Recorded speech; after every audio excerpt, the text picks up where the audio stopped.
l'enregistrement de ce webinaire. Bienvenue dans ce webinaire sur la production, premier webinaire du cycle sur la production locale d'énergie.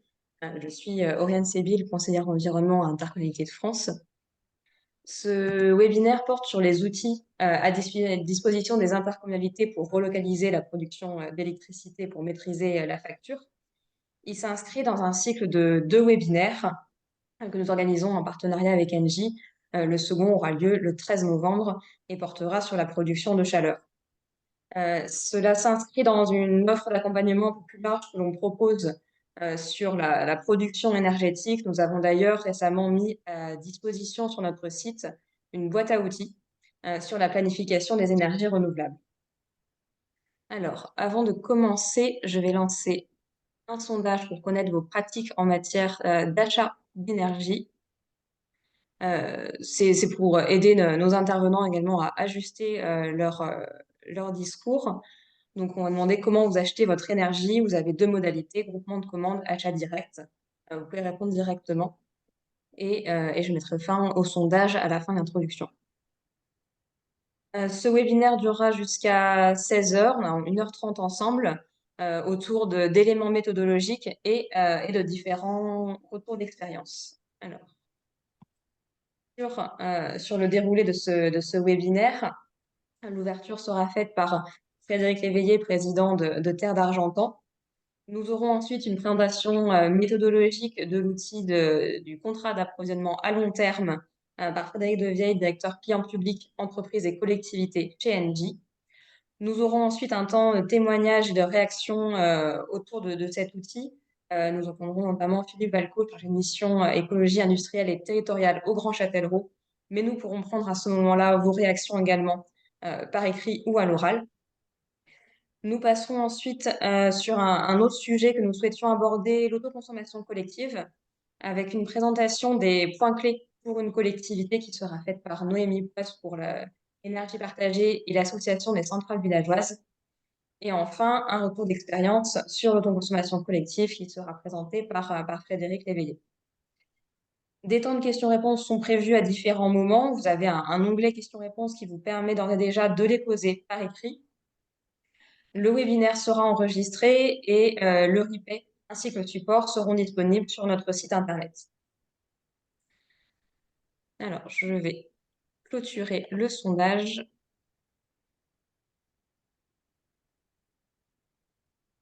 Et partager les résultats.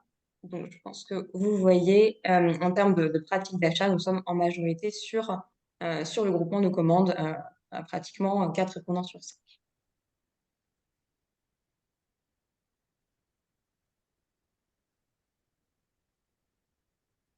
Nous allons pouvoir commencer le webinaire. Monsieur Léveillé, je vous laisse la parole.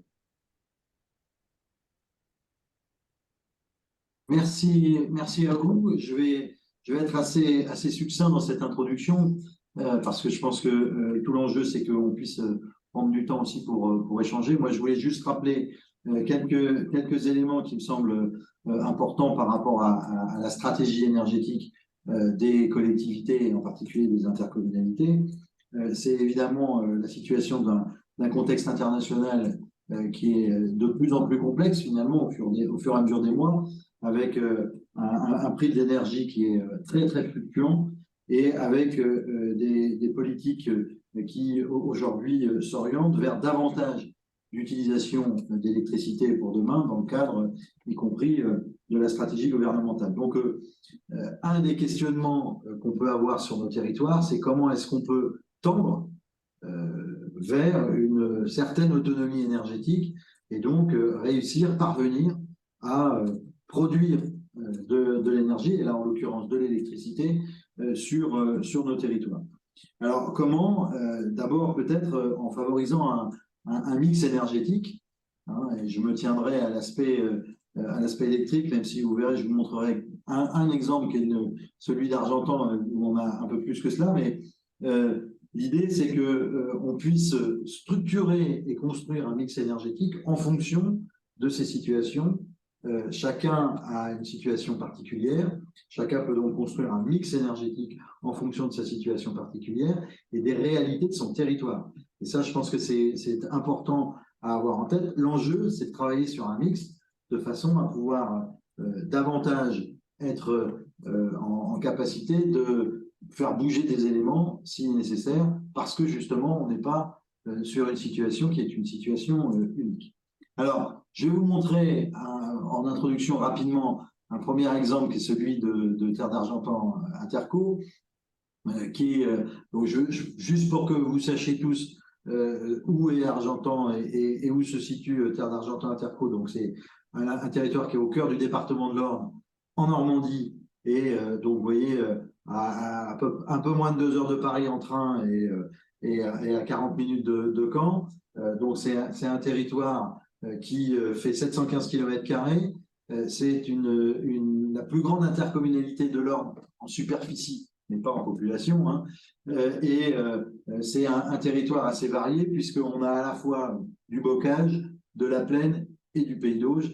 Donc là aussi, des particularités, y compris des particularités agricoles, ce qui vous explique qu'on soit aussi sur une stratégie avec un mix énergétique où aujourd'hui, on est, alors 25, c'est un peu en dessous, c'est plutôt à 28% d'énergie renouvelable reproduite sur le territoire de l'intercommunalité, avec un mix énergétique qui est vraiment structuré, on le verra tout à l'heure, avec une stratégie de sobriété qui a été lancée déjà depuis un certain nombre d'années, et je pense en particulier à l'éclairage public ou à la stratégie foncière que nous avons pu avoir aussi sur le territoire, un réseau de mobilité durable, et puis un projet alimentaire territorial qui, là aussi, contribue finalement à avoir un tout et à structurer des écosystèmes qui nous permettent de pouvoir réussir à aussi produire de l'énergie avec nos déchets. C'est un sujet qui n'est pas un sujet abordé aujourd'hui, mais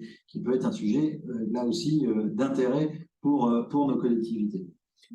Je le disais, c'est 715 km², c'est 34 000 habitants. Alors, je vais pas rentrer dans les détails. Je vais aller directement à l'essentiel sur un document sur lequel nous avons travaillé déjà depuis un certain temps, depuis 2018, qui est le document sur la balance énergétique.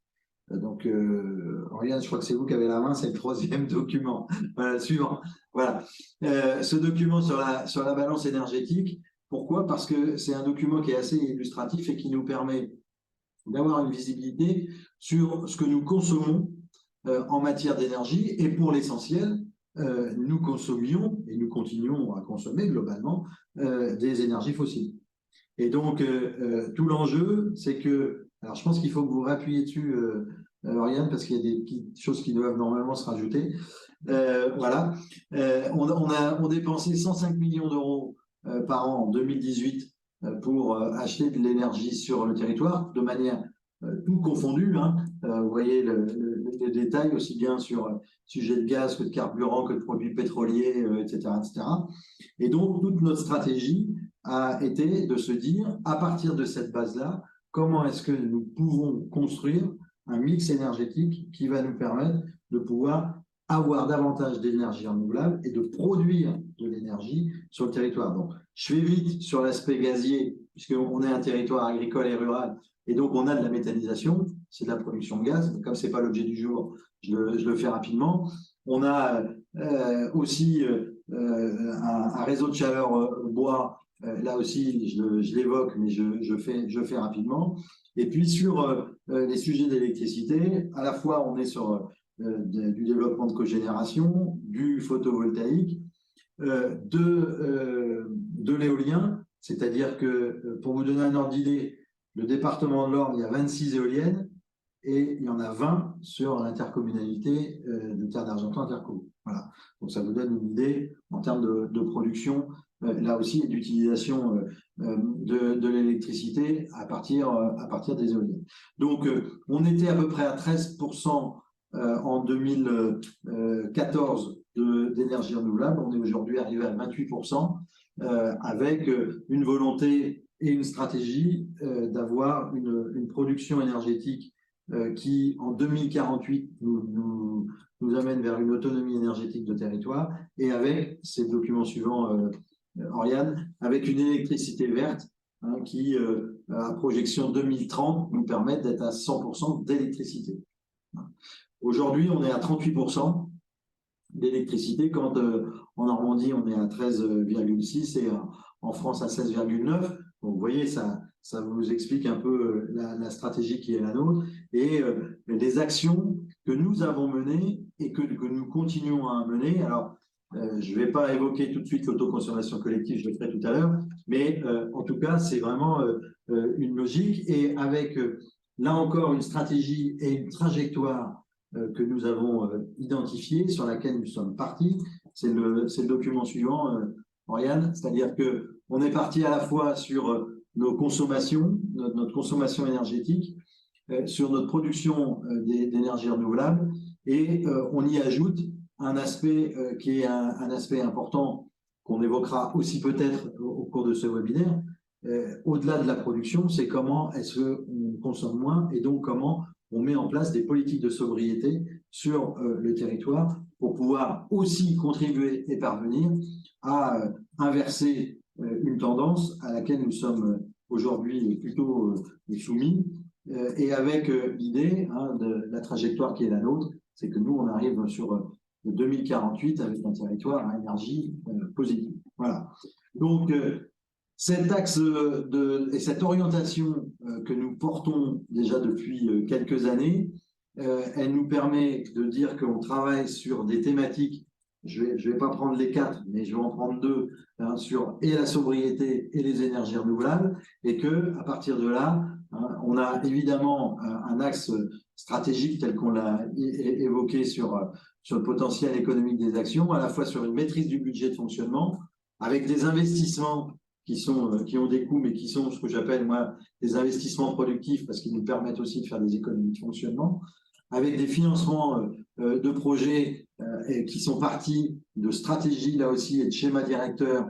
On a fait un schéma directeur immobilier, je l'ai évoqué rapidement tout à l'heure, un schéma éclairage public, un schéma sur les études centre-ville, et puis un sur les investissements bâtis. Et puis en même temps, développement d'une économie locale par la transition, avec ce que j'évoquais sur la méthanisation, l'éolien, le solaire, la filière bois, puisqu'on a aussi un réseau de chaleur. Et puis, on est en train de travailler aussi sur potentiellement de l'hydrogène, sachant que on essaie d'avoir un panel le plus large possible, y compris de le décliner sur d'autres thématiques. Je pense au gaz, puisqu'on a aussi équipé nos bus au GNV, par exemple. Bon.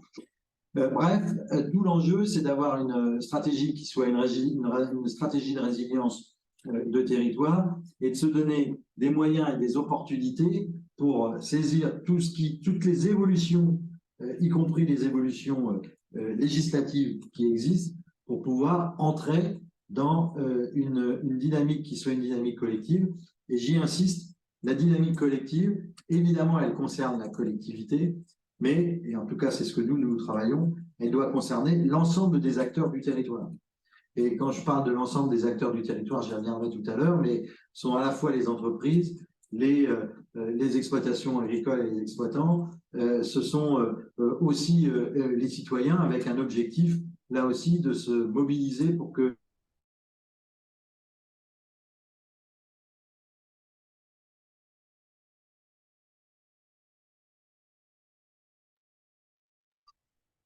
Je pense qu'on a un petit souci de connexion côté argentan. On va laisser quelques secondes pour voir si ça s'est rétabli.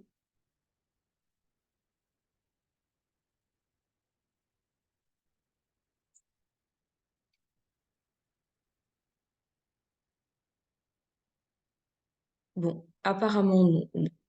On va continuer, on y reviendra juste après. En tous les cas, vous entendrez tout à l'heure le retour d'expérience de Frédéric Léveillé sur le projet d'autoconsommation collective qui est porté par l'intercommunalité d'Argentan. Mais pour l'instant, nous allons commencer avec le sujet des PPA, les contrats d'approvisionnement à long terme. Nous allons d'abord avoir une présentation technique et ensuite un temps d'échange sur ce sujet. Alors, je vais arrêter le partage et laisser la parole à Frédéric Deveille d'Engie. Vous pouvez partager directement votre support et je vous laisse la parole pour ce temps plus technique et méthodologique. Oui, merci, merci Oriane, merci à tous d'être connectés. Je partage mon écran. Normalement, ça doit être bon là. C'est bon, vous voyez mon écran? Oui, c'est parfait. Donc, on avait parlé des PPA il y a quelques mois. Je pense qu'il y avait une partie d'entre vous qui était déjà connectée. Donc, entre-temps, il s'est passé pas mal de choses. Donc, je voulais profiter de ce webinaire pour aller de manière simple vous réexpliquer le concept et après rentrer peut-être un peu plus sur quelque chose de pratico-pratique pour ceux d'entre vous qui souhaiteraient utiliser ce genre de dispositif. Donc, les PPA, donc ce sont, on va parler français parce que PPA, ça veut dire Power Purchase Agreement et on essaye un peu de franciser tout ça. Donc, ce sont des contrats de vente directe entre un producteur d'énergie renouvelable et un consommateur final. Donc, c'est quelque chose qui permet de savoir d'où vient son électricité renouvelable et de contracter ça sur le long terme avec un producteur. Alors, pourquoi, déjà, petit rappel, pourquoi choisir ce type de dispositif? Donc, c'est une solution pour gérer les risques liés au marché de l'électricité qui sont très volatiles, hein. On a connu 2 années très compliquées pour les clients avec une flambée des prix et des situations très compliquées pour les collectivités, notamment cette année. Donc, ça permet de gérer un risque puisqu'on va être sur quelque chose à un prix connu sur une durée longue et de contribuer de manière très concrète à la transition énergétique, puisqu'on va aider au développement de nouveaux actifs d'énergie renouvelable, que ça soit du solaire, de l'éolien ou même de l'hydraulique. Donc, ça va permettre de développer les énergies renouvelables dans les territoires, de contribuer à tout ce qui va être circuit court, économie circulaire, puisqu'on va être capable de flécher, si jamais il y a du foncier, notamment dans les collectivités, un terrain et donc un actif sur un territoire. Vu qu'on va être sur des nouveaux actifs, on va pouvoir, en marge de tout ça, créer de l'emploi et il y a une économie autour de ça. Comme je le disais, il y a un intérêt économique puisqu'on va pouvoir sécuriser sur le long terme un prix pour l'électricité qui est produite par cet actif. Et même s'il y a il y a pas mal de coûts, on y reviendra après, annexes à bien prendre en compte pour savoir finalement quel sera le prix final, c'est peut-être pas le meilleur prix, hein. On n'est pas sur quelque chose où on est en train de dire à nos clients que c'est l'affaire du siècle. Ça, quand on signe un contrat de 15 ou 20 ans, on n'est pas capable de prédire comment évolueront les prix de marché de l'électricité. Par contre, on sait que c'est quelque chose qui est connu. Et quand on est dans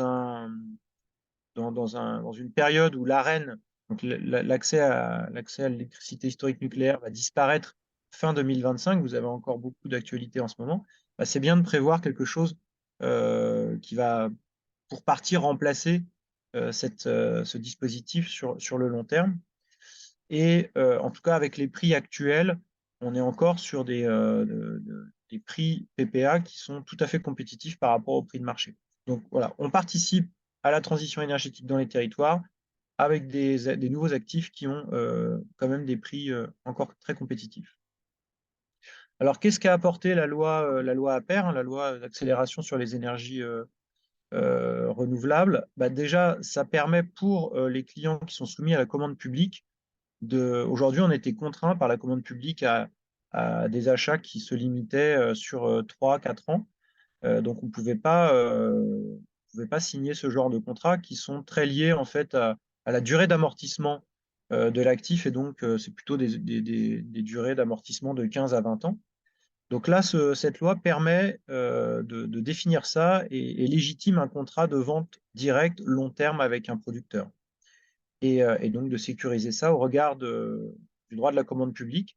Alors que moi, mes petits collègues qui travaillent avec des clients privés, des industriels, ce sont des dispositifs qui sont très largement répandu dans d'autres pays, mais en France, ça commence à être très répandu. Et les clients publics étaient un peu à la traîne pour bénéficier de ce type de dispositif. Donc, avec les clarifications de début d'année, maintenant, on peut engager des discussions avec tous les groupements d'achat public, puisque je vois qu'il y a une majorité d'entre vous sont en groupement d'achat public, ou avec des clients qui achètent directement. Donc voilà, cette loi, elle permet aux acheteurs publics de faire financer cet actif par un opérateur privé sans nécessairement l'acquérir, et donc en fait d'acheter de l'électricité aux producteurs à un prix stable sur une durée longue, décorrélé des prix de marché, puisque finalement le prix de l'électricité produite par cet actif va plutôt dépendre des coûts de construction et voilà, qui sont plutôt liés au coût des panneaux solaires, si on parle d'un parc solaire, ou des coûts de raccordement, ou du coût de la main-d'œuvre, plus que tout ce qui aujourd'hui drive les prix de marché de l'électricité, que ce soit le prix du gaz ou d'autres phénomènes géopolitiques. Donc ça permet d'avoir un peu de stabilité sur une partie de votre consommation.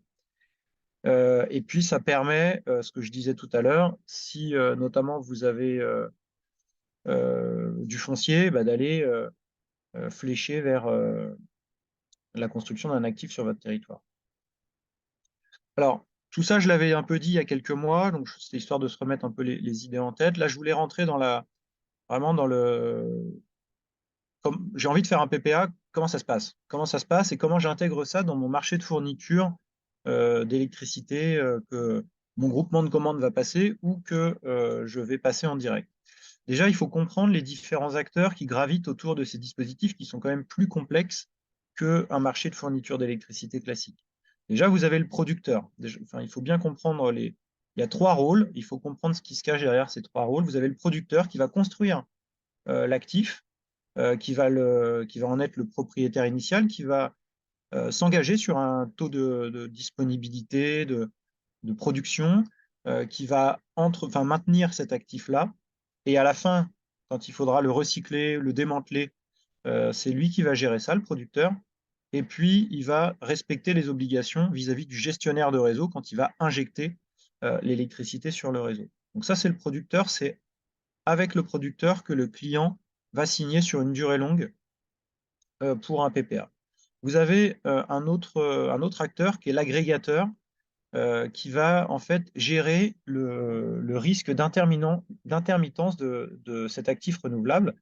Donc, par rapport à la production prévisionnelle, quand par exemple sur un actif solaire, il y a un peu moins de soleil ou il y a plus de soleil, il faut acheter et vendre sur les marchés ce qui manque ou ce qui est en trop pour être sûr que l'électricité nécessaire pour le client, elle est bien livrée indépendamment de ce qui se passe sur l'actif, que ce soit du solaire ou de l'éolien.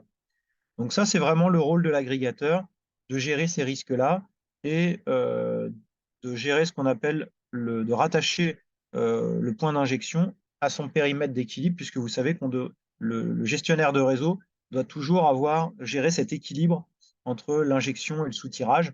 Et donc, il y a un rôle qui est dévolu à l'agrégateur, qui est de gérer l'équilibre du point d'injection et de gérer cette partie de la relation avec le gestionnaire de réseau. Et vous avez le fournisseur qui va être dans son rôle habituel que vous connaissez pour la plupart, qui est de gérer le complément. Donc, en achetant sur les marchés, je dis n'importe quoi, si vous consommez 100 et que le PPA que vous avez signé avec le producteur vous permet d'alimenter 30, il manque 70 et c'est le fournisseur qui va aller sur une durée courte, la durée habituelle d'un marché de fourniture, euh, acheter pour vos besoins les 70 qui manquent sur les marchés.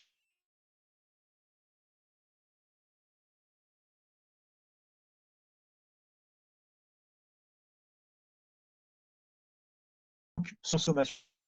Donc, c'est un rôle complémentaire au point d'injection. Alors, tout ça, ça peut paraître un peu complexe, mais c'est important parce que c'est important de ne pas oublier qu'il y a notamment ce rôle d'agrégateur. Et, et du coup, voilà, on a essayé de mettre sur un schéma. Alors, on va essayer de le prendre de la droite vers la gauche pour que vous compreniez, mais il résume finalement tous les rôles quand on se lance sur ce type de dispositif et tous les types de contrats à bien prévoir pour que le dispositif fonctionne correctement. Donc, Au milieu, vous avez le client, donc soit une collectivité, soit un groupement d'achat.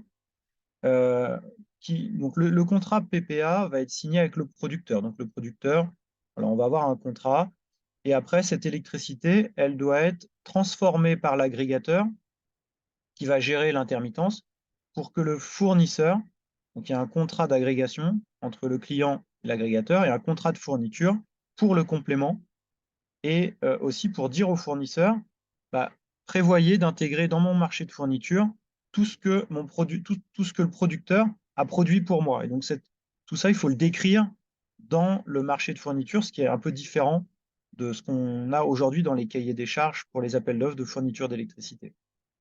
Donc tout ça, c'est des choses qu'on a essayé de détailler pour ne rien oublier, accompagner nos clients. On en a discuté aussi avec la FNCCR, avec France Urbaine, pour essayer de trouver les modèles qui sont les plus simples. Et comme je le dis après, aujourd'hui, vous avez un contrat avec un producteur qui va être sur une durée longue de 15 à 20 ans, et puis vous avez des contrats avec l'agrégateur et avec le fournisseur qui sont sur des durées de 3-4 ans. Donc pour simplifier tout ce schéma contractuel, on vous encourage à faire un seul contrat agrégation-fourniture, puisque souvent les fournisseurs ont aussi ce rôle d'agrégateur. Pour simplifier le schéma, on peut demander aux fournisseurs de prendre la prestation d'agrégation pour éviter d'avoir trop d'interfaces contractuelles entre les différents acteurs. Donc, voilà, dans quel ordre il faut prendre tout ça? Dans un premier temps, je lance un appel d'offres pour trouver un producteur avec qui signer sur le long terme pour voilà, un actif d'énergie renouvelable qui va produire pendant 15 à 20 ans. Et une fois que j'ai signé ce contrat avec un producteur, je vais, dans mes marchés de fourniture, sur les horizons de temps qui correspondent au début de livraison de cet actif, prévoir dans mon marché de fourniture la prestation d'agrégation et l'intégration des volumes produits et le complément à fournir par le fournisseur. Donc ça, c'est vraiment voilà, le bon ordre pour faire fonctionner tout ça. C'est d'abord, je trouve un producteur, et après, je demande au fournisseur d'intégrer ça et de prévoir l'agrégation de ce que produira le PPA. Je ne vais pas rentrer trop dans le détail technique, mais en tout cas, sachez qu'on travaille avec des groupements d'achat, parce que ça amène une complexité complémentaire quand on a un groupement d'achat avec plusieurs centaines de collectivités. Il y a de la logique de facturation pour aller décliner le PPA à la maille de chaque adhérent et à chaque point de livraison du groupement. Et c'est des choses qu'on est en train de rédiger, de caler d'un point de vue juridique et opérationnel. Et je pense que dans les prochains mois, on va commencer à être un peu rodé. Donc ça, c'est ce que je viens de vous dire. On incite, c'est ce que permet d'ailleurs le code de la commande publique, vu le niveau de complexité, à faire un seul lot avec les prestations de fourniture et d'agrégation pour simplifier notamment le rôle de responsable d'équilibre euh, qui va être commun pour l'injection et la consommation. Et puis, il y a quand même un point de vigilance important. Aujourd'hui, donc les coûts d'agrégation, les coûts pour transformer et gérer cette intermittence, c'est des coûts qu'il faut prendre en compte quand vous allez décider de partir vers un PPA pour avoir un budget qui reflète l'intégralité des coûts. Donc, il y a le coût de production et le coût d'agrégation. Donc ça, c'est important d'avoir des discussions avec votre producteur, votre fournisseur, pour pour avoir le coût total avant de prendre une décision de vous lancer sur ce type de dispositif. Et puis, ça nécessite ce type de produit, si on veut avoir des coûts d'agrégation qui soient raisonnables, de sortir aujourd'hui des prix fixes, parce qu'aujourd'hui, les clients nous demandent des prix fixes ou des prix clics qui figent le prix. Ça va être quelque chose qui va induire des coûts d'agrégation plus importants, donc ça nécessite de partir sur d'autres types d'offres. Je ne vais pas rentrer trop dans le détail parce que c'est un peu technique, mais voilà, un PPA nécessite, pour optimiser les coûts, de prévoir d'autres offres de prix qu'on appelle bloc plus spot. Donc tout ça, c'est des discussions qu'il faut avoir avec vous si vous êtes intéressé. Mais en tout cas, on ne peut pas fonctionner avec les contrats tels qu'ils existent aujourd'hui si on veut intégrer de la production PPA dans vos marchés de fourniture. Et il y a aussi des logiques comptables et de flux de facturation qui sont un peu plus complexes que sur un marché de fourniture classique. Et c'est pareil, c'est des choses qu'il ne faut pas oublier, puisque ce que vous allez attendre, c'est que le fournisseur vous envoie une facture qui regroupe toutes ces prestations pour que comptablement, ça soit plus simple. Et donc ça nécessite que le fournisseur se mette en relation avec l'agrégateur, si ce n'est pas lui, et le producteur pour regrouper tous ces flux de facturation et que ça soit le plus simple possible pour les trésoriers. Alors tout ça est un peu technique, mais voilà, ça me semblait important de rentrer un petit peu plus dans le pratico-pratique pour ceux qui veulent se lancer sur ces dispositifs, qui commencent à vraiment porter beaucoup d'attentes auprès notamment des acteurs publics. J'en ai fini. Je vous remercie pour cette présentation. On a maintenant le temps pour des échanges et déjà, nous allons entendre le témoignage de Philippe Valco pour le Grand Châtellerault. Votre intercommunalité a commencé à se pencher sur ce sujet. Vous intéressez également à l'autoconsommation collective. Donc, est-ce que vous pouvez nous en dire un peu plus sur où vous en êtes? Qu'est-ce que vous voyez comme point d'attention sur ce sujet? Oui, bah, ça fait déjà quelques années que l'agglomération de Châtellerault s'intéresse à ces questions et notamment à l'autoconsommation collective, comme beaucoup d'agglomérations, je dois le dire quand même, hein. Et donc, je propose de présenter ce que j'avais préparé. Alors, écran, ça doit être celui-là. Oui, c'est en bas de votre Partager. écran. Ouais. Voilà, vous voyez mon écran. Alors, pas en plein écran, mais on voit le support. Donc, si vous Le pouvez support, d'accord, ok. Alors, est-ce que l'afficher je peux le sinon en mettre mode en... diaporama, ce serait Ouais, idéal. ça serait pas mal. C'est bon. C'est bon? Parce que moi, je le vois pas très bien. Voilà, d'accord. Donc, en fait, oui, donc on a travaillé sur le déploiement de l'autoconsommation collective depuis 2017. Je vais avancer la diapo parce que celle-ci, il n'y a pas trop d'intérêt. Est-ce que ça avance là? Ah, ouais, voilà.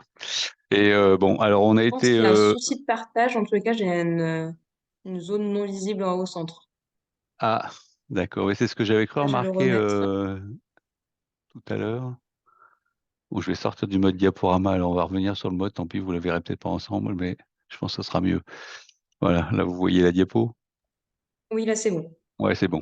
Donc, en fait, en 2018, voilà, c'est ça exactement. En 2018, on a été contacté par l'entreprise Selfie, qui est un fournisseur et agrégateur. Justement, ça rebondit un peu sur ce qui a été dit précédemment, et avec lequel on a décidé, enfin, l'agglomération a décidé de travailler sur l'autoconsommation collective dans un premier temps. On arrivera au pipier après, voilà, je vous le dis tout de suite.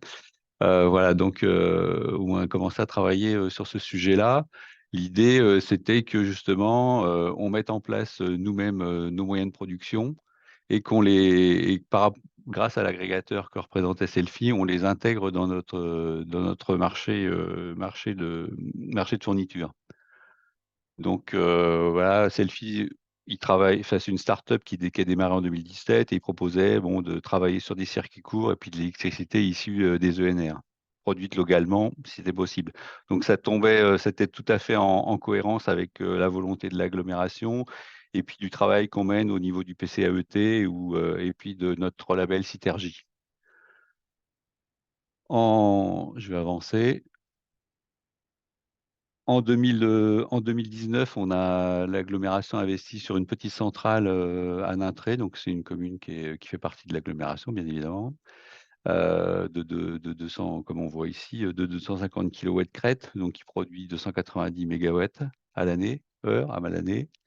Et on en a profité pour alimenter un certain nombre de bâtiments. Au début, voilà, c'était 6, je les ai mis sur le diaporama.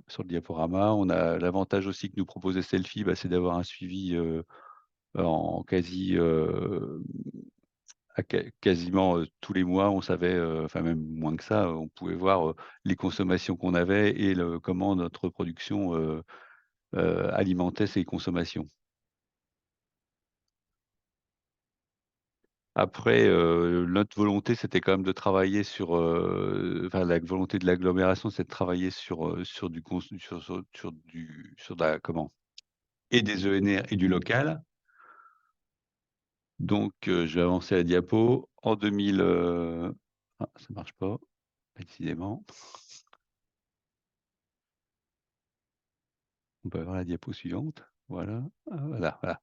En 2022, on a commencé, alors on a augmenté la boucle d'énergie vers d'autres bâtiments.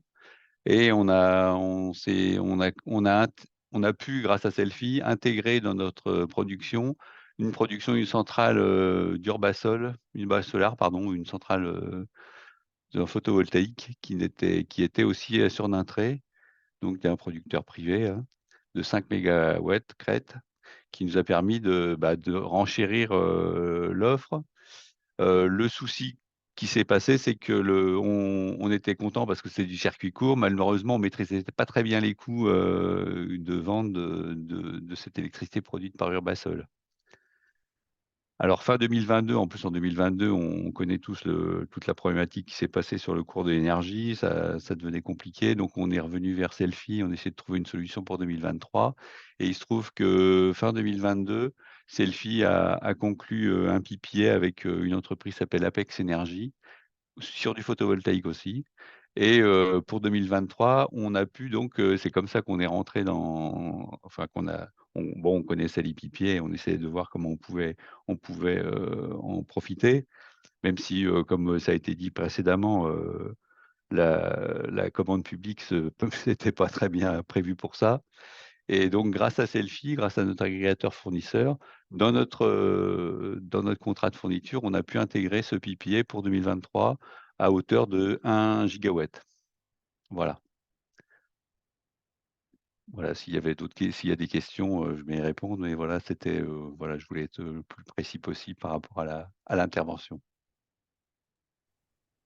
Et je vous remercie. On a en effet le temps pour des questions ou des réactions. N'hésitez pas à lever la main également. Vous pouvez le faire en bas de votre écran. Donc, question ou alors est-ce que vous commencez à travailler sur ces sujets? N'hésitez pas à réagir, à prendre la parole. Si je puis me permettre, Monsieur Valco, Mmh. par curiosité, du coup, le PPA signé avec Apex Energy, il est signé entre Selfie et Apex. Et par contre, Oui, exactement. vous avez contracté que sur une durée courte, mais pas Oui, là avec Apex directement, c'est ça? Et oui, voilà, vous faites bien de le préciser, c'est exactement là, comme ça que c'est passé. C'est qu'en fait, Selfie avait contracté avec Apex et du coup, ils sont revenus vers nous, ils sont revenus vers l'agglomération en proposant de justement profiter du tarif qu'ils avaient négocié et voilà et d'en faire profiter la collectivité à travers le marché de fournitures qu'on avait ensemble. Sachant que l'intérêt aussi qu'on a en tout cas avec Selfie, c'est que enfin, tous les ans, on revoit un peu les modes de commande enfin de compléments qu'on peut avoir sur enfin ce qui est amené pour la consommation, quoi. D'accord. Donc Voilà. on n'est pas, sur, tout à fait les dispositifs de la loi APER qui cadrent des contrats, enfin des contrats à très long terme, 15-20 ans. Là, on est, sur, quelque chose d'un Oui, peu plus bah, clair. disons que ça a été conclu en 2022 et à l'époque, il y avait pas, ce que vous avez Oui, non, parlé à mais, l'instant. je Voilà, jette pas la pierre, on a fait des non, choses non, non, non, équivalentes, mais ceci pour bien explique comprendre. cela, voilà. Ah ouais. Après, effectivement, aujourd'hui, vu, les modifications, au niveau réglementaire, bon, c'est sûr que la question de contractualiser directement avec un pays sur un PPI avec, un autre fournisseur, oui, ça se pose aujourd'hui pour l'agglomération de Grand Châtellerault, effectivement. Avec un producteur, hein. Avec un producteur, pardon, oui. Donc du coup, là, maintenant, vous pouvez, envisager d'améliorer le modèle et de signer sur du Voilà, long terme si vous y bon, voyez un intérêt. voilà. Bah, aujourd'hui, Selfie travaille, notamment avec, Nantes et Brest. Et puis, bon, bah, l'idée aussi, c'est justement de pouvoir proposer, de l'énergie renouvelable, aux collectivités. Donc, bah, voir ce mix énergétique qu'on peut faire, suivant les possibilités et puis les intérêts, financiers qu'on peut y retrouver, ça, c'est sûr, hein. OK. Mais comme vous le dites, aujourd'hui, le contrat qu'on a avec Selfie, il est sur, 4 ans. le contrat de fourniture. Donc après, bon, c'est la question un peu que je voulais vous poser, c'est après comment ça se passe sur un PPA qui dure 15-20 ans? Ça veut dire que tous les 4 ans, on renouvelle, avec son agrégateur fournisseur ou est-ce qu'on recherche, voilà, c'est quel intérêt on a de faire ceci ou cela, quoi? En fait, c'est ce que j'expliquais. Là, si on prend l'exemple que vous avez à l'écran, les dispositions de la loi APER vous permettraient de signer avec 20 ans, enfin pendant 20 ans avec Apex, à un prix Mmh. donné. Donc, en fait, vous figez sur une durée longue le prix de la production avec le producteur directement et le complément et la prestation d'agrégation. Là, vous êtes contraint par de toute façon, on est sur des produits de marché, donc là, vous allez de toute façon être sur des durées courtes, mais vous avez, je dis n'importe quoi, si cette production représente 20%, parce qu'on n'incite pas les clients à être au-delà de 25-30% en PPA, hein, c'est un peu comme une assurance vie, le but c'est de mettre ses œufs dans différents paniers, de gérer son risque, de mitiger son risque, et donc les PPA c'est super, mais aller s'engager sur 20 ans pour 100% de sa consommation, je pense que c'est quand même s'exposer énormément. Par contre, ça permet voilà, de figer une partie de sa consommation à un prix connu sur une durée longue et le reste après, bah, vous le faites, classiquement. Mais oui, ça veut dire Classiquement, que ouais, ouais. vous avez, de toute façon, vous avez la consultation, le respect du code des marchés publics pour le complément de fourniture.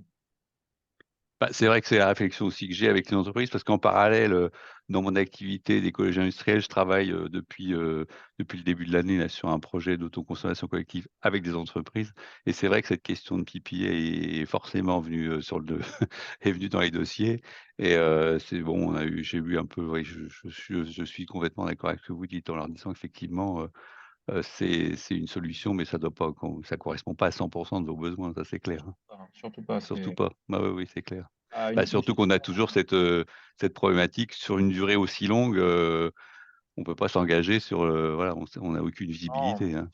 On va, Ce qui intéresse oui, les collectivités, c'est d'avoir un prix qui est le plus stable possible et un prix à peu près compétitif, mais qui ne bouge pas comme on a connu ces dernières années. Donc, c'est un Bah, oui, moyen oui. de sécuriser une partie de votre prix et d'éviter les yo-yo comme on a connu ces 2 dernières années. on Bah, va c'est prendre pour une ça question que à l'oral aussi pour notre participant. excusez-moi, je vais finir, mais c'est aussi pour ça qu'à partir de c'est pour ça que l'an dernier, en 2022, avec les cours qui étaient sans arrêt fluctuants, cette proposition de selfie avec, l'Apex, avec Apex sur ce PPA vraiment bon, profiter de ce PPA était vraiment, ouais, quelque chose qui était vraiment très positif pour, Grand Châtellerault. Bien sûr. Alors, on a eu une question de Monsieur Monio. Vous pouvez ouvrir votre micro et poser la question ou Oui, témoigner. oui, j'ai aussi mis la question dans le chat, mais je vais la reposer. J'avais une question par rapport à la centrale PV Urba Solar de 5 mégawatts. Elle est rentrée dans le dispositif d'autoconsommation collective, mais il me semblait que pour l'autoconsommation collective, c'était limité à 2 mégawatts. Enfin, nous, on avait d'autres projets et on nous avait dit au-dessus de 2 mégawatts, c'est pas possible de faire de l'autoconso collective. Ouais, du coup, je voulais savoir dans quel. Si c'était déjà un PPA ou si c'était aussi de l'autoconsommation collective. Non, en fait, elle était considérée comme un complément.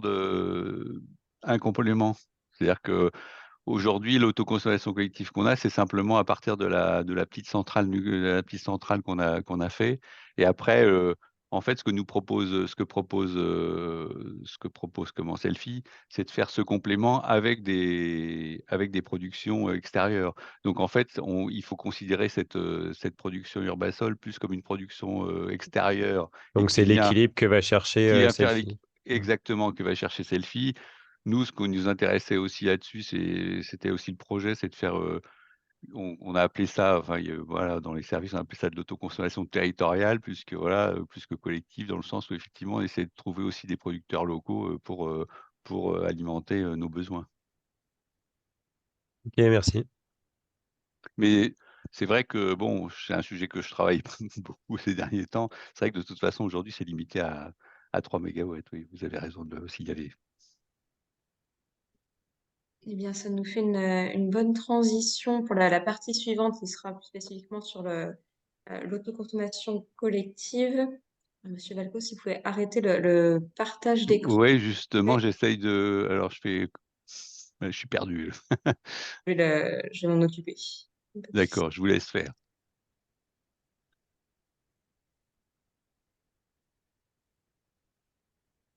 Merci beaucoup. Bon, merci pour votre témoignage. On pourra reprendre en tous les cas un temps de questions juste après cette deuxième partie qui sera plus spécifiquement sur l'autoconsommation collective. Et nous allons d'abord entendre Noémie Poisse qui va nous présenter les principaux points à avoir en tête pour une collectivité qui souhaite se lancer dans ces projets. Bonjour à tous.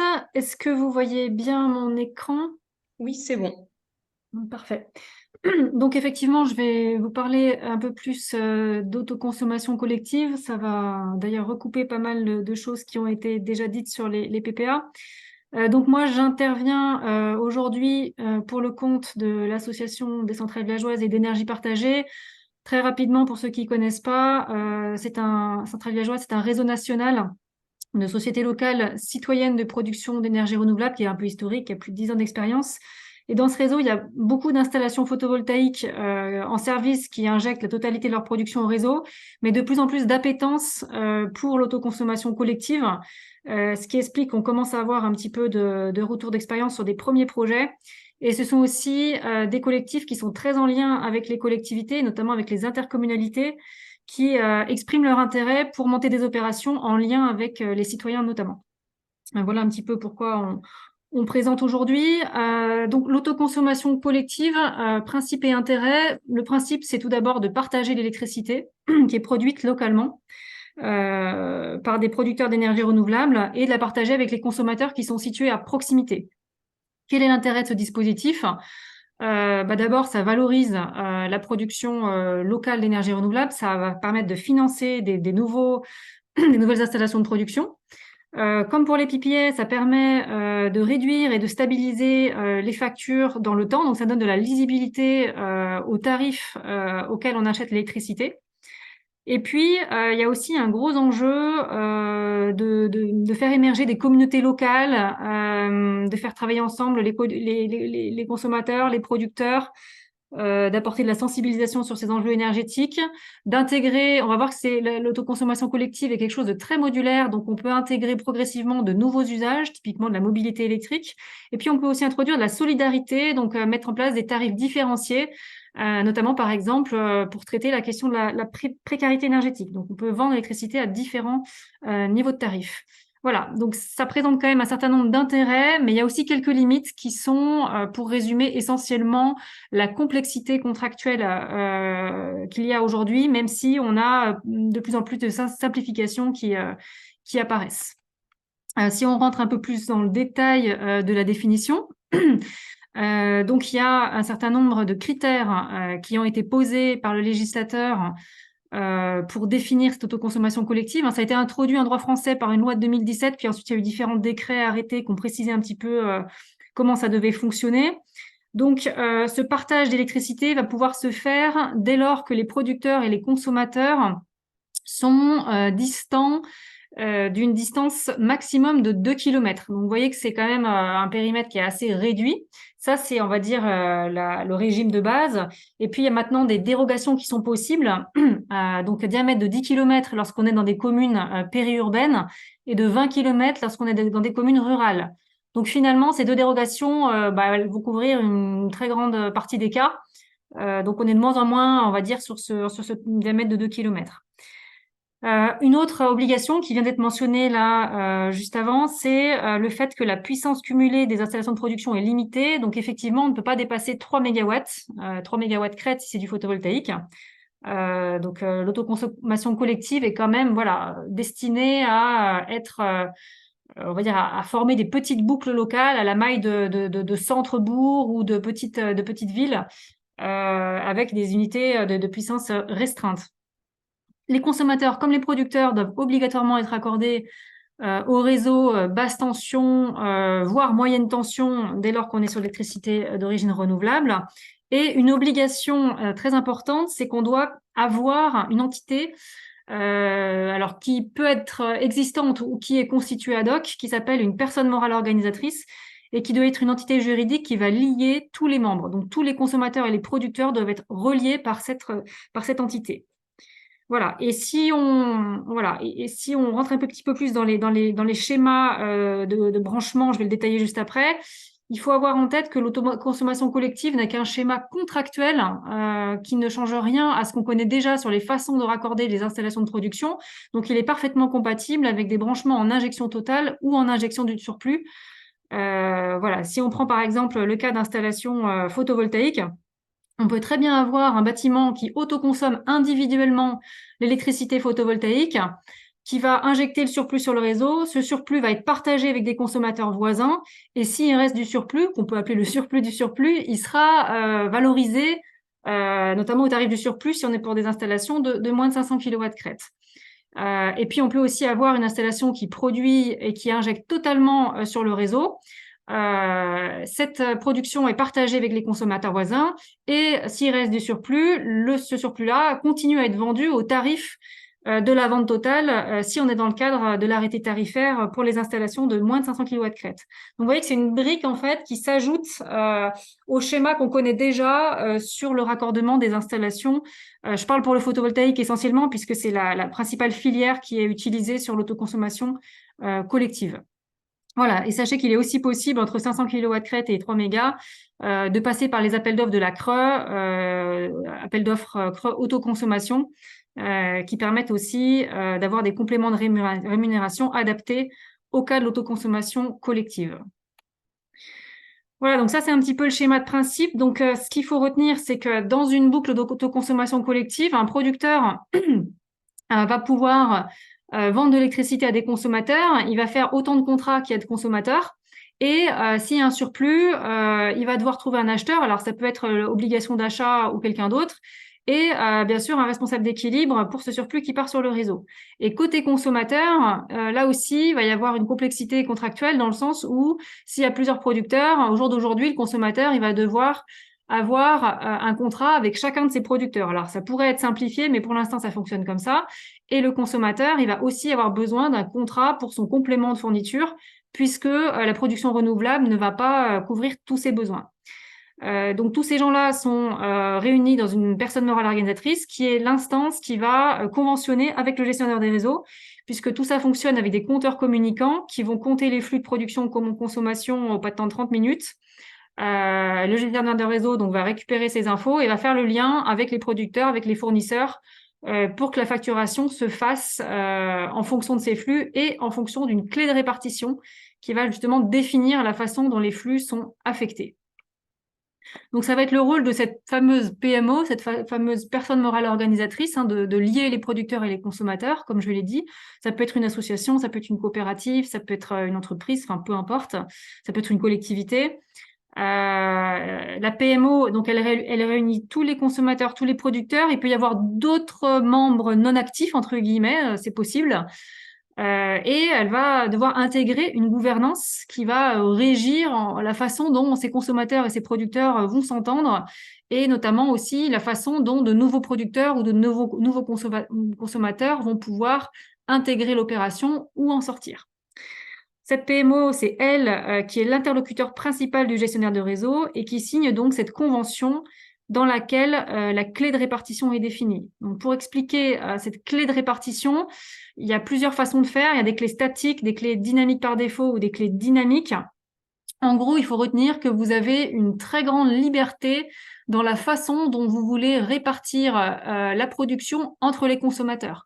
Vous pouvez très bien faire ce qu'on appelle une clé statique, c'est-à-dire fixer des pourcentages fixes en disant tel consommateur, même si c'est pas un très gros consommateur, je veux qu'il ait toujours 30% de la production au tenté. Alors, cette clé, elle va pouvoir permettre de prioriser des consommateurs. Par contre, elle va pas optimiser le surplus. Potentiellement, voilà, si ce consommateur il consomme pas ces 30% au tenté, voilà, on va avoir du surplus qui va partir sur le réseau. Donc, on va pas optimiser l'autoconsommation collective. En revanche, une clé dynamique par défaut, elle va faire une répartition de la production au prorata des consommations au tenté. Donc, si le consommateur consomme 10% au tenté, on va lui affecter 10%. S'il passe à 20% au tenté plus 1, on va lui affecter 20%. Et donc, en faisant comme ça, on aura un minimum de production qui part au surplus. On va vraiment valoriser le foisonnement des consommations pour absorber la production en temps réel. Et après, on peut aussi choisir des clés dynamiques. Donc, on mélange les deux. On peut faire à la fois au prorata des consommations, mais avec des critères de priorisation. Donc, ça peut devenir vite complexe. Mais voilà, il y a une très grande liberté qui est rendue possible. Et cette clé de répartition, une fois que les kilowattheures sont affectés, eh bien, c'est ça qui va déterminer combien on va facturer ou déduire de la facture la part qui aura été autoconsommée localement. Donc, justement, on en vient au modèle économique. L'autoconso collective, donc il y a un double modèle, un double équilibre à trouver, à la fois un modèle pour le producteur et puis un modèle pour le consommateur. Donc le producteur, si on prend l'exemple du photovoltaïque, là vous avez une courbe de production en jaune, une courbe de production solaire un peu classique. Vous allez avoir plusieurs consommateurs qui ont plusieurs courbes de charge qui sont pas forcément synchrones. Et donc, le producteur, lui, alors, il se peut que lui-même, il fasse, comme je l'ai dit au début, de l'autoconsommation individuelle. Donc, il peut très bien avoir une première partie de valorisation de la production qui se fait en déduction de sa propre facture. Ensuite, il peut y avoir une partie qui est vendue à des consommateurs locaux à un tarif qui est à définir. Mais donc, c'est ce tarif-là, cette vente d'énergie qui va constituer le gros des recettes pour le producteur et donc qui va contribuer à amortir son investissement. Et puis, il peut rester du surplus qui est vendu éventuellement à un certain tarif qui, là aussi, va contribuer aux recettes du producteur. Côté consommateur, eh bien, lui, il va acheter l'électricité produite. Et justement, toute la question est de savoir à quel tarif il va l'acheter. L'idée, c'est qu'il achète à un tarif qui soit inférieur à celui qui paye actuellement auprès de son fournisseur, ou en tout cas que sur la durée du contrat qu'il signe dans le cadre de l'autoconso collective, il soit gagnant, parce qu'il faut prendre en compte plusieurs choses. D'une part, ce tarif de l'électricité solaire qui est acheté dans le cadre de l'autoconso collective, il peut être indexé annuellement. On peut très bien dire, je signe à 15 centimes et tous les ans, par exemple, je paye 1% de plus.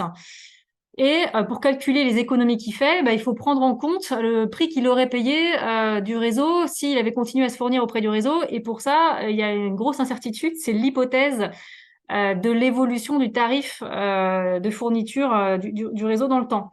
Donc, c'est cette hypothèse-là qui a un gros impact un peu sur les simulations économiques, mais en fonction des hypothèses qu'on fait, on va pouvoir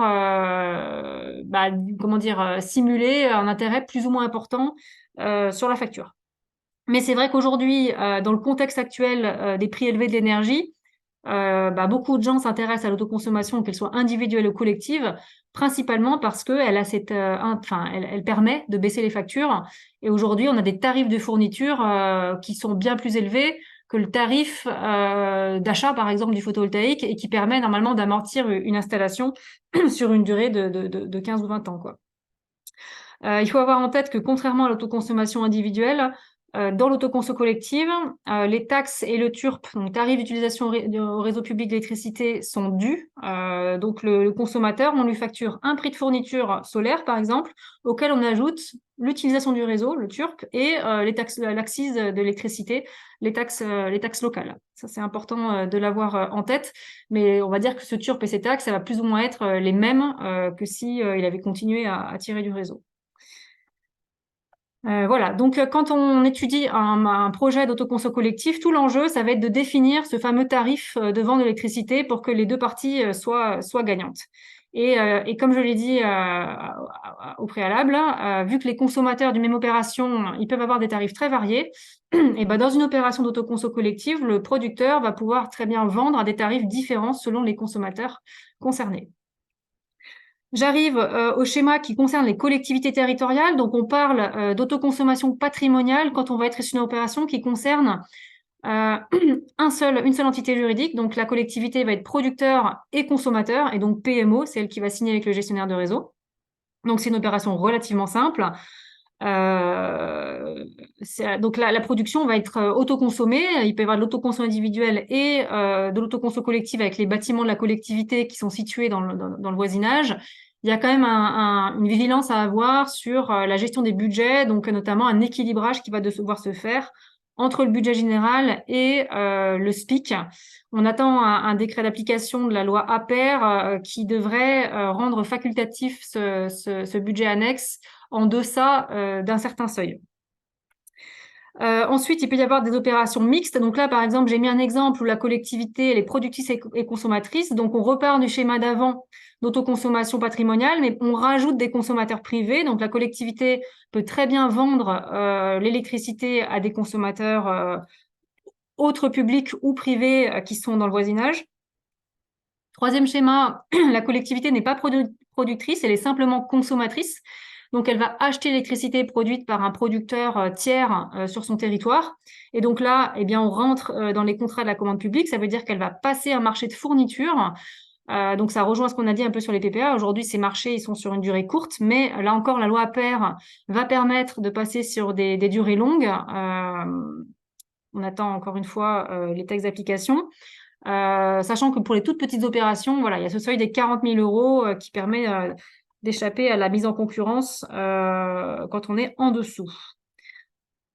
Un petit zoom, alors je rentre pas dans le détail parce que ça peut être vite compliqué, mais sachez qu'il est également possible pour les collectivités de faire de l'autoconso collective avec des tiers investisseurs. On a plusieurs schémas. On peut très bien avoir un tiers investisseur qui va occuper du foncier public et puis, en plus de ça, vendre l'électricité à la collectivité, voire à d'autres consommateurs. Donc, ça peut se faire soit via une concession de travaux, soit avec une convention d'occupation temporaire et un marché de fourniture passé en parallèle. Et on peut avoir un deuxième schéma qui est moins commun, mais qu'on avait identifié avec des avocats, qui est le cas où, en fait, le tiers investisseur peut uniquement, on va dire, investir dans l'équipement de production, le mettre à disposition de la collectivité, qui fait ensuite son affaire de l'autoconso collective, et c'est elle qui va soit autoconsommer individuellement, soit vendre ensuite à des consommateurs voisins. Donc, plusieurs schémas existent, mais voilà, pour les cas où la collectivité n'est pas en capacité d'investir, il existe des solutions qui sont compatibles avec ces schémas d'autoconso collective.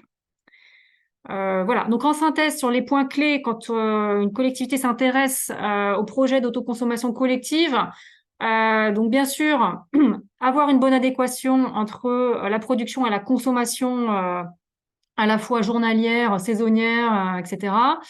Donc ça passe par une collecte des courbes de charge, des courbes de consommation des bâtiments qu'on souhaite étudier, qu'il faut anticiper. Il n'y a pas toujours d'activation des courbes de charge. Enfin, il faut bien vérifier qu'elles sont disponibles et qu'on peut récupérer suffisamment d'historique, parce que sans cette analyse, c'est vrai que c'est difficile de savoir exactement la part qui est autoconsommée, autoproduite. Donc c'est vraiment un point très important.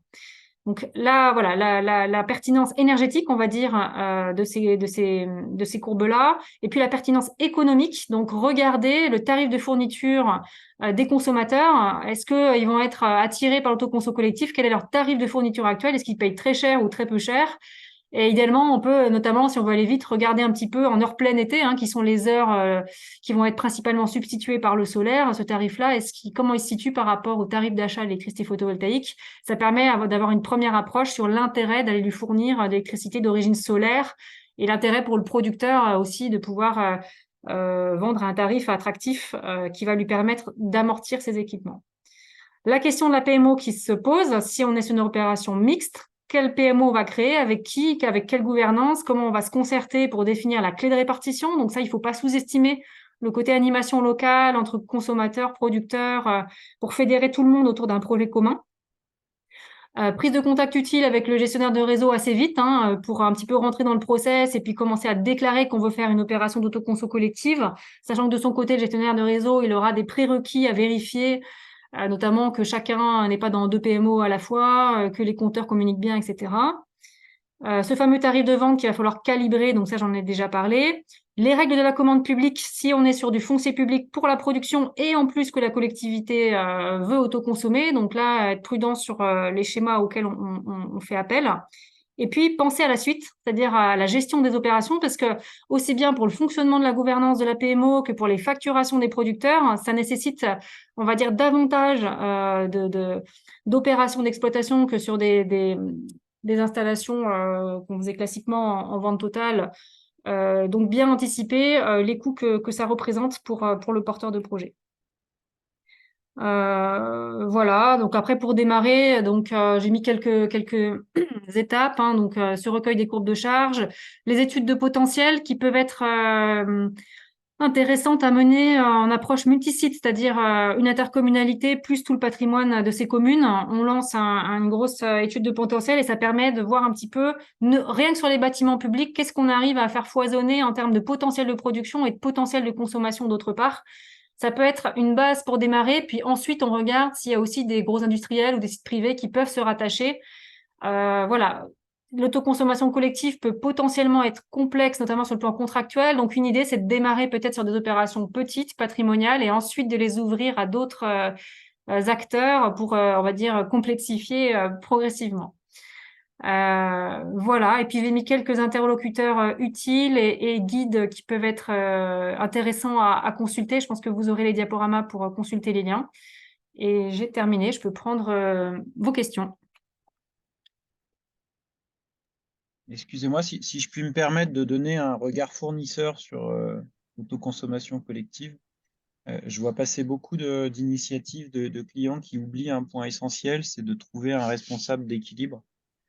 Enfin, les fournisseurs, c'est très compliqué pour eux d'intégrer l'autoconsommation collective.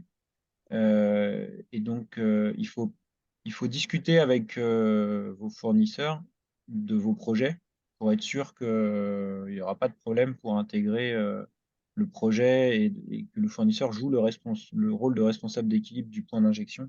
Oui, tout à fait. Je l'ai mis sur le schéma, mais effectivement, c'est un point important. Dans les points clés, en fait, moi j'ai beaucoup de clients qui se retrouvent le bec dans l'eau parce que personne ne veut prendre le projet et vous vous retrouvez avec un projet qui peut pas délivrer, quoi. C'est vraiment important, hein. Oui, alors après, tout dépend de la taille, enfin, sur quel type d'installation on va être. Si on est sur des installations qui, de toute façon, sont sous obligation d'achat à moins de 500 kilos, Ah oui, je parle pas de ça. EDF OA va faire le responsable d'équilibre. Donc, c'est vrai que j'ai fait un focus qui était plutôt sur cette gamme de puissance, mais on peut très bien aller sur des cas de figure où il n'y a pas cette obligation d'achat et il est indispensable de trouver un responsable d'équilibre pour le surplus du surplus, enfin, celui qui n'est pas consommé localement, quoi.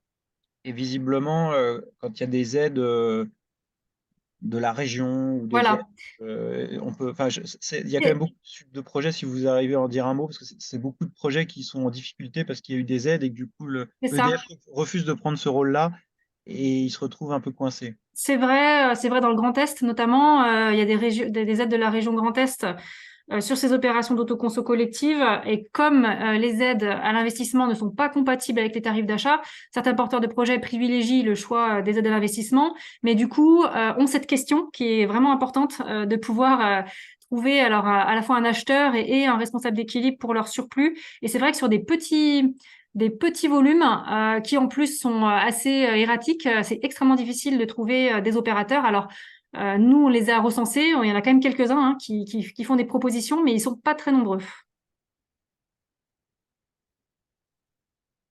Très bien. Merci beaucoup pour votre présentation. On va passer tout de suite à un retour d'expérience de Terre d'Argentan et on prendra en tous les cas un temps de questions un peu plus large sur le sujet de l'autoconsommation collective juste après. Donc, je vais partager le support. Voilà, c'est bon. Alors, j'espère que je vais pas avoir le même problème technique que tout à l'heure où j'ai été sorti, parce qu'il y a eu une déconnexion, je ne sais pas pourquoi. Je vais vous présenter, mais assez rapidement, parce que finalement, Noémie Poise a présenté l'essentiel des sujets techniques. Moi, je vais plutôt poser, en particulier pour les collectivités, 2-3 problématiques sur la structuration même et l'organisation des projets d'autoconsommation collective. Alors, rapidement, et je vais aller très vite puisque l'essentiel des schémas qui ont été passés étaient, à mon avis, suffisamment éclairants pour ne pas rentrer dans les détails. Nous, notre objectif a été de travailler déjà depuis un certain temps sur l'idée d'autoconsommation collective, mais la loi, d'ailleurs, ne nous aidait pas finalement depuis 2019, hein, on réfléchissait à cela, et on a eu plutôt une accélération du processus ces derniers mois et ces dernières années, puisque là, la loi nous a permis de pouvoir aller davantage sur la notion même d'autoconsommation collective. Après, l'idée a été double. C'était à la fois de pouvoir travailler sur des bâtiments de la collectivité et de travailler aussi en lien, et ça a été le cas à partir de 2022, avec les entreprises. En particulier parce que les entreprises du territoire, qui sont identifiées plus spécifiquement sur la ville-centre de l'intercommunalité, la ville d'Argentan, ont évidemment subi, comme tout le monde, des augmentations énergétiques importantes, et que l'idée a été de voir comment est-ce qu'on pouvait collectivement et de manière stratégique, ensemble, pouvoir construire un modèle qui va être un modèle qui va nous permettre de pouvoir à la fois produire et consommer à des tarifs, vous l'avez déjà évoqué, donc je vais très vite, qui sont des tarifs plutôt stables, y compris sur la durée. Et donc, la volonté qui a été la nôtre a été, et vous pouvez peut-être passer carrément un peu plus loin, parce que je pense qu'on peut aller direct à l'étude d'autoconsommation. Voilà, on a commencé à faire un travail d'étude et d'analyse. Je ne reviens pas sur tout ce qui a été évoqué, mais d'études et d'analyse d'espaces sur lesquels on avait à la fois des sites publics et des sites privés sur lesquels on pouvait imaginer avoir de l'autoconsommation, mettre en place de l'autoconsommation collective parce qu'on pouvait y mettre du photovoltaïque. Alors, deux éléments qui sont importants dans cette étude. C'est à la fois une première étude qui permet d'avoir de la visibilité sur des surfaces. Ça, c'est une première partie d'étude et ça nous a donné un peu de visibilité, y compris sur, à partir de ces surfaces, les productions qui pouvaient exister. Mais, et c'est l'enjeu de la deuxième étude, finalement, c'est d'ailleurs de la suite, c'est de faire une étude qui soit plus précise sur les types de bâtiments qui sont concernés, parce qu'évidemment, un certain nombre de bâtiments peuvent accepter du photovoltaïque, un certain nombre d'autres, non. Moi, je vous donne un exemple très concret. Alors, on ne l'avait pas fait, évidemment, mais sur la mairie dans laquelle je suis, la toiture est une toiture Eiffel. Autant vous dire que si on met du photovoltaïque sur la toiture, normalement, la toiture tombe. Voilà, donc, on ne peut pas le faire. Et donc, on a continué à travailler pour rentrer dans des détails et voir ce qui pouvait être potentiellement productif avec la qualité bâtimentaire existante. Et ça, c'est important, et je le dis pour les collectivités, parce que c'est pas tout d'avoir de la surface, encore faut-il avoir les bâtiments suffisamment conséquents et en plus structurellement capables d'accueillir du photovoltaïque. Deuxième élément, on a, à partir de la synthèse de gisement, un document qu'on a après, mais vous aurez ça en détail, vous pourrez le regarder, parce que j'essaie de faire vite, parce que je vois l'heure qui tourne, et qu'il puisse y avoir un certain nombre de questions et de réponses. L'idée, à partir de l'étude de gisement, a été de voir qu'est-ce qui pouvait être potentiellement produit.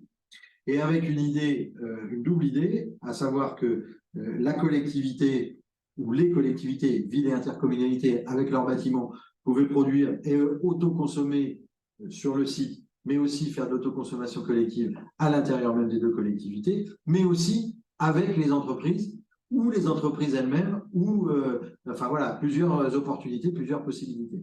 Donc l'idée étant qu'on puisse être éventuellement au niveau de la collectivité, la personne morale organisatrice, pour simplifier peut-être les choses par rapport en particulier aux entreprises qui ont accepté et qui souhaitent rentrer dans la démarche, et puis assurer le fait qu'on puisse, à partir de cette production, dégager une identification de notre production pour qu'on sache exactement ce sur quoi on a pu collectivement travailler et ce qu'on a pu économiser potentiellement en matière énergétique. Donc, on voit bien que c'est un vrai enjeu, et moi j'ajoute un élément, y compris pour ceux qui veulent entrer dans l'idée de l'autoconsommation collective. Alors, ils ne seront pas dans la même situation que nous, parce que justement la loi a évolué, mais nous, un des bilans qu'on en tire, c'est que finalement, ça a mis pas mal de temps. C'est-à-dire que nous, ça fait bientôt 3 ans qu'on est dessus, et ça a mis pas mal de temps à pouvoir entrer en action, parce que, alors, c'est ce que j'évoquais tout à l'heure sur la loi, mais aussi parce que il a fallu faire changer des idées, des habitudes, et faire en sorte qu'on évolue par rapport à l'existant plus ancien qui pouvait être présent sur ces thématiques-là. Donc, l'idée étant pour nous d'aller au-delà demain, je le cite pour demain, c'est-à-dire que là, on est dans une notion d'autoconsommation collective avec les entreprises. Et moi, mon souhait, alors là, pour le coup, un souhait politique, je ne sais pas à quelle échéance, parce que c'est complexe à construire, mais c'est d'aller vers une communauté énergétique de citoyens, c'est-à-dire de pouvoir en faire aussi bénéficier les citoyens, dans une logique d'écologie redistributive, hein, et d'entrer dans une stratégie qui soit une stratégie de territoire. Et donc, c'est la raison pour laquelle, sur des territoires qui sont identifiés, on peut le faire. Alors, nous, on a, je ne sais pas si c'est une chance, mais en tout cas, c'est une réalité, on peut à la fois être dans des zones urbaines, à 2 km, mais aussi dans des zones rurales à 20 km. Ce qui fait que ça peut couvrir la quasi-totalité de notre intercommunalité, hein, qui regroupe 49 communes, 72 historiques, et qui est quand même assez conséquente en superficie. Voilà, j'en dis pas plus parce que je pense que beaucoup de choses ont déjà été dites, et puis l'idée c'est quand même qu'il puisse y avoir un peu un moment d'échange.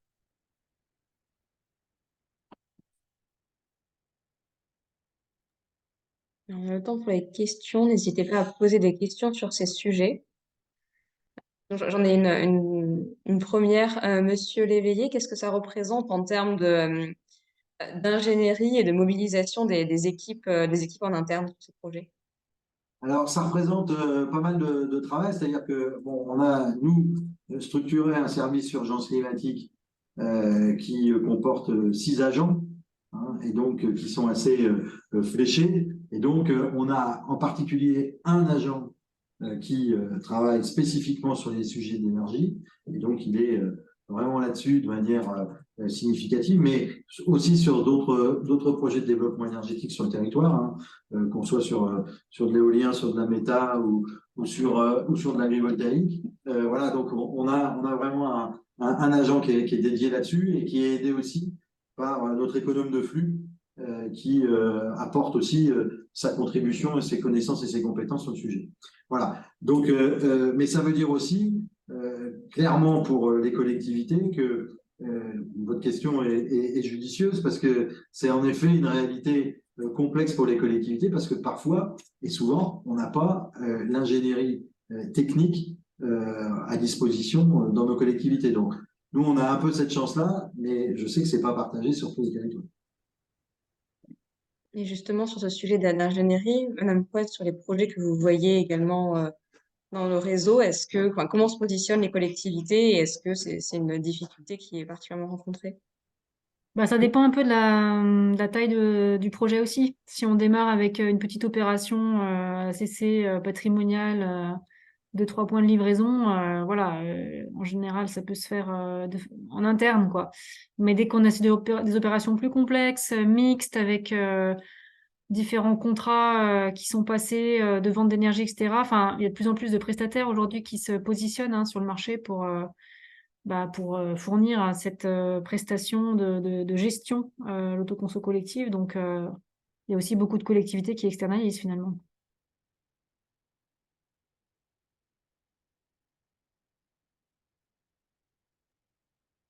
N'hésitez pas à lever la main ou poser une question à l'écrit.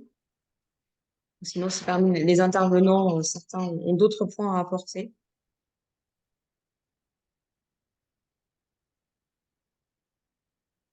Nous avons encore quelques minutes.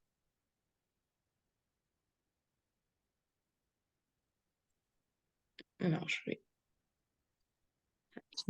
Si on a un point à évoquer dans l'approche, au-delà de l'approche purement technique sur les sujets d'autoconsommation collective, je pense que il faut intégrer ça dans une stratégie qui soit une stratégie plus globale et avec une vision et une trajectoire sur ce qu'on veut vraiment être capable à la fois de produire sur le territoire et en même temps aller vers un objectif, même si ce n'est qu'un objectif, d'autonomie énergétique potentielle sur un territoire. Et je pense que c'est important pour les collectivités, hein, je le dis, c'est que on fait pas ça uniquement parce que c'est la mode ou parce que on a une envie par rapport à ce sujet-là. Non, pas du tout. Ça doit être intégré dans une stratégie qui soit une stratégie beaucoup plus globale. Moi, je l'ai pas évoqué, je suis resté focalisé sur le sujet, mais notre stratégie de réponse à l'urgence climatique, elle est beaucoup plus globale et les énergies renouvelables et l'autoconsommation collective sont une part de notre stratégie globale. Voilà. Et ça, je pense que c'est vraiment important et qu'il faut essayer le plus possible, en tout cas, d'anticiper, hein, d'être sur une opportunité d'aller vers ce qu'on peut construire demain, et puis surtout d'être capable là aussi de se doter d'outils et de partir d'une base. C'est pour ça que tout à l'heure, je vous ai montré une carte qui pour nous est une carte essentielle, c'est celle de notre consommation sur le territoire, et y compris notre consommation par rapport aux énergies fossiles. Parce que si on ne sait pas de quelle base on part, on a du mal à construire une stratégie et une trajectoire. Et ça devrait être aujourd'hui dans l'ensemble des collectivités, j'allais dire, la base de la volonté politique marquée et de la stratégie qui est portée derrière.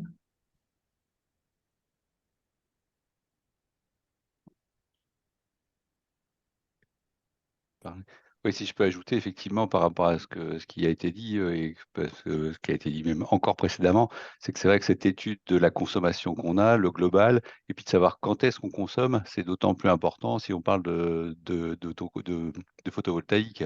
Et toute cette étude, effectivement, c'est un travail que nous, on a mené à Grand Châtellerault et qui est primordial au départ. Bon, là, en plus, on travaille avec les entreprises, là, comme je le disais tout à l'heure, sur un projet d'autoconsommation collective. Et c'est vrai qu'il y a aussi toute cette partie d'études, des possibilités foncières, de toiture, etc., qu'on a, et de voir la production qu'on va pouvoir faire. Et encore une fois, aller dans chaque entreprise, vérifier les consommations, avoir leur courbe de charge, et toute cette étude préliminaire. Ça, oui, je suis pas surpris qu'au bout de 3 ans, voilà, nous, on a commencé que l'an dernier, enfin en décembre, et bon, on a été accompagné par SRD, là, Sergi, Sorégie, donc qui gère le réseau.